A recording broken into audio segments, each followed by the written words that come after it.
삼성이 참 여러 가지 일을 하고 있어요. 이 삼성 자산운용이 홍콩에서 드디어 비트코인 선물 ETF를 상장을 시켰습니다. 의미가 크죠.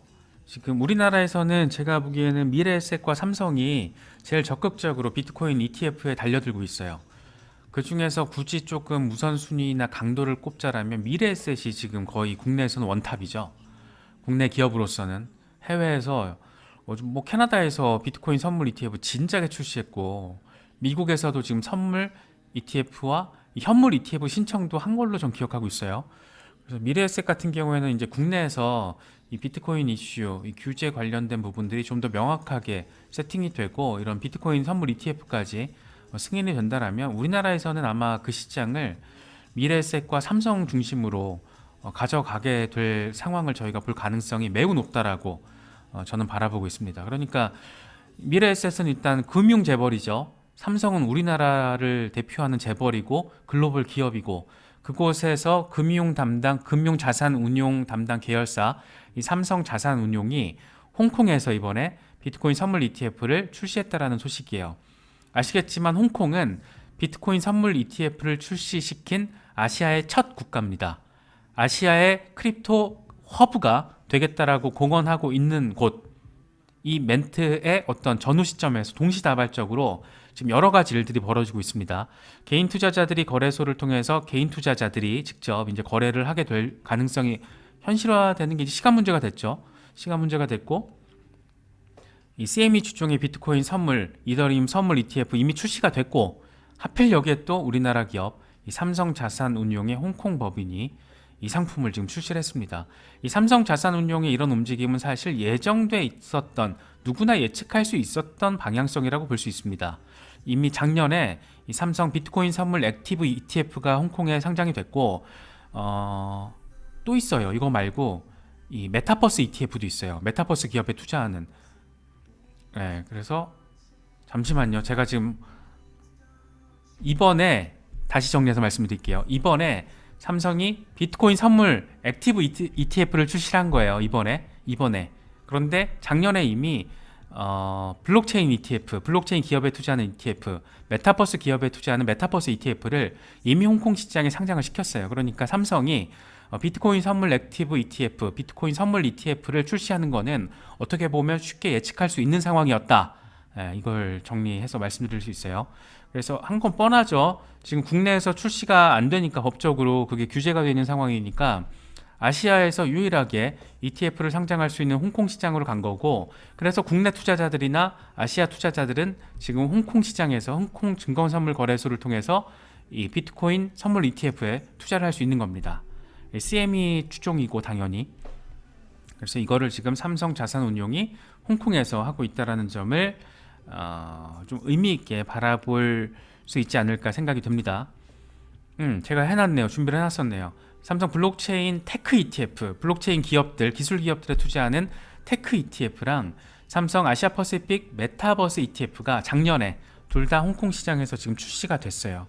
그러니까 이게 뭐 삼성자산운용은 이미 이 시장이 돈이 된다라는 거, 투자자들의 관심이 엄청 크다라는 거, 이 넥스트가 된다라는 거에 대해서 이미 세팅이 끝났다라는 얘기죠. 그러니까 우리한테 두 가지 의미인 겁니다. 이 삼성이 이렇게 움직이고 있다. 더불어서 미래에셋도 같이 이렇게 방향성을 세팅하고 움직이고 있다. 또 한 가지 의미는 홍콩 시장의 이런 움직임. 와, 이거 진짜 무슨 일 벌어지려고 하는 건가? 뭐 이런 생각을 지금 갖게 만드는 부분이에요. 재밌죠? 진짜 뭐가 어떻게 벌어지려고 이런 일들이 벌어지는 걸까? 빠르면 올해 안에, 아니면 내년쯤 우리나라에서는 이 이슈가 어떻게 진행이 될까?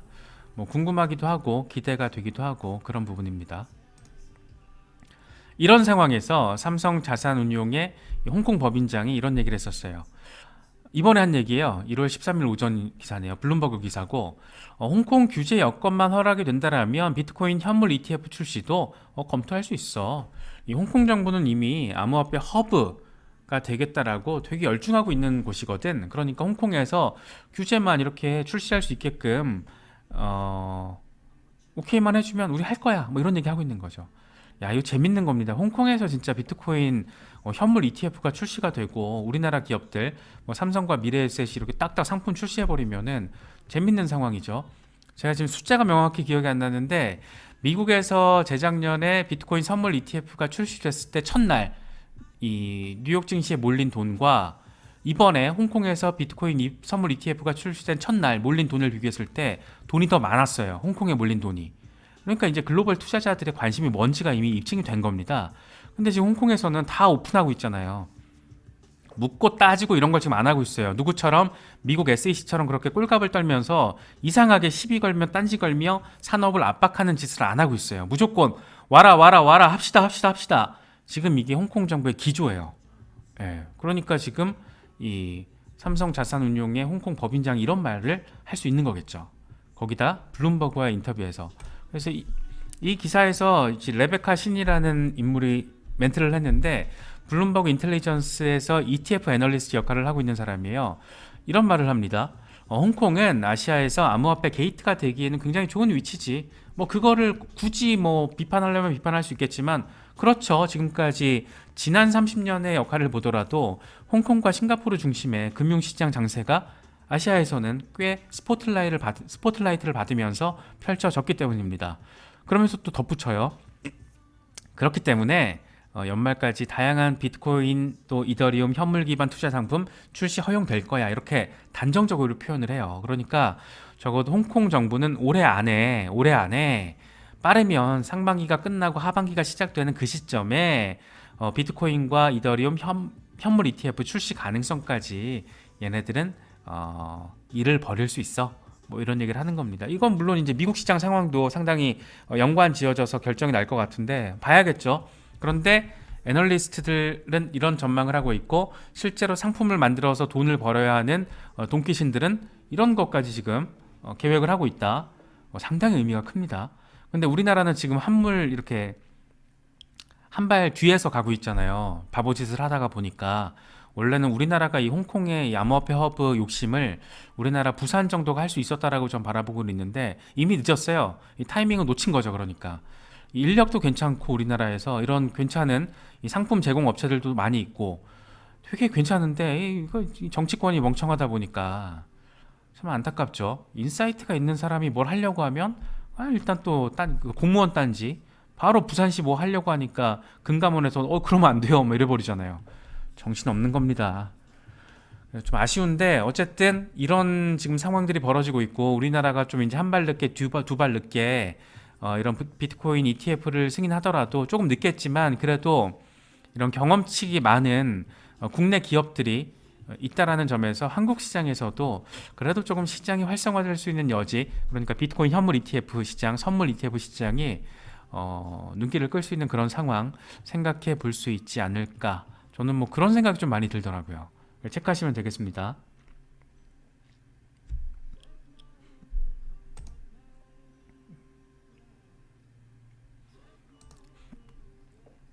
그래서 홍콩 정부가 저렇게 적극적으로 우리 암호화폐 허브 될 거예요 이렇게 막 말을 하고 행동을 하면서 이제 저런 홍콩의 액션을 통해서 이제 중국도 들어오겠구나 언제 들어올까 이런 얘기를 하고 있는 와중에 SEC는 또 어마어마한 짓거리를 하고 있습니다. 이 제미니와 제네시스를 기소했어요. 당연히 뭐 제미니 언 가지고 이제 딴지를 걸고 있는 겁니다. 이 이자 제공 프로그램이 증권법 위반 혐의가 적용돼. 니네 기소했어 이렇게 밝힌 거예요. 그래서 이제 뭐 에이전트 수수료 징수 문제까지 지금 거론하고 있나 보더라고요. 이 윙클보스 타일러 윙클보스가 이제 당장 발끈했죠. 굉장히 실망스러운 조치다. SEC 이런 조치는 생산적이지도 않을 뿐더러 도움이 안 돼. 특히 제미니 어는 뉴욕주의 규제를 받고 있는데 뭔 소리 하는 거야. 그리고 SEC 니네 우리랑 17개월 동안 논의를 해왔잖아. 지금까지 아무 말 안 하다 갑자기 이게 뭐 하는 짓이야. 이것들 또 관심 받으려고 이 지랄하고 있네. 이런 얘기를 지금 하고 있는 겁니다. 재밌죠. 이런 말을 참 자유롭게 하는 것도 시원시원한데 아무튼 SEC가 왜 저러는 걸까 좀 생각해볼 여지를 많이 두는 것 같긴 해요. 이제 이런 상황이 되니까 자꾸 이제 말들이 나오는 거예요. 대체 미국 SEC가 법적인 규제권을 부여받지 않은 기관이 이게 진짜 이게 뭐 얘네들 역할이 있는 거야? 역할은 잘하고 있는 거야? 기준은 뭔데? 이런 말들이 나온 거죠. 제가 어제도 짚어봤지만 블록파이는 SEC와 합의를 하고 나서 SEC의 규제를 받는 등록기관이었습니다. 그런데 결국엔 파산을 했고 FTX와 연관성이 있었죠. 그럼 이 둘의 연관성 사이에 있어서 이걸 밝히는 데 있어서 SEC가 대체 뭔 역할을 했는지 검토해 봐야 된다. 그럴 가치가 있다. 이것들은 기껏 한다라는 게 FTX 사태도 못 막아, 제미니 사태도 못 막아, 할 수 있는 게 없는데 기껏 하는 거는 어제 저희가 살펴봤었잖아요. 이 킴 카다시안 같은 유명인들 기소하면서 그냥 언론의 스포트라이트를 받는 이슈, 헤드라인을 장식할 만한 이슈 이런 것들에만 집중을 하고 있다. SEC는 지금 약간 정신줄 놨다. 뭐 이런 얘기들이 지금 계속 비판적인 여론들 나오고 있는 겁니다. 안타깝죠, 이런 거 보고 있으면. 근데 사실 우리를 더욱더 지금 긴장하게 만드는 거는 디지털 커런시 그룹의 상황인 것 같아요. 일단 조금 자구책 상황에서 돈을 좀 갚아보려고 4억 달러 규모의 자산 매각을 지금 고려하고 있다, 추진하고 있다, 뭐 이런 얘기인 것 같더라고요. 그래서 포트폴리오를 보니까 코인베이스, 크라켄, 블록체인.com 이런 포트폴리오에 있는 일부 자산들이 지금 매각 대상으로 거론되고 있어. 이런 얘기를 하고 있는 겁니다. 이게 조금 어쨌든 자구책을 찾고 있는 노력의 과정이 보이기 때문에 이런 방향으로 잘 해결이 되면 참 좋을 것 같은데 사실 이게 어떻게 될지 모르죠. 그래서 좀 불안감을 키우는 건데 제발 좀 이제 막 시장이 좀 안정을 찾고 있는데 증시의 반등 가능성에 대해서도 기대감이 커지고 있는데 이런 암호화폐 시장의 내적인 이런 상황들로 인해서 추가적인 또 비트코인만 고꾸러지는 그런 상황 좀 피해갈 수 있으면 좋겠습니다. 네.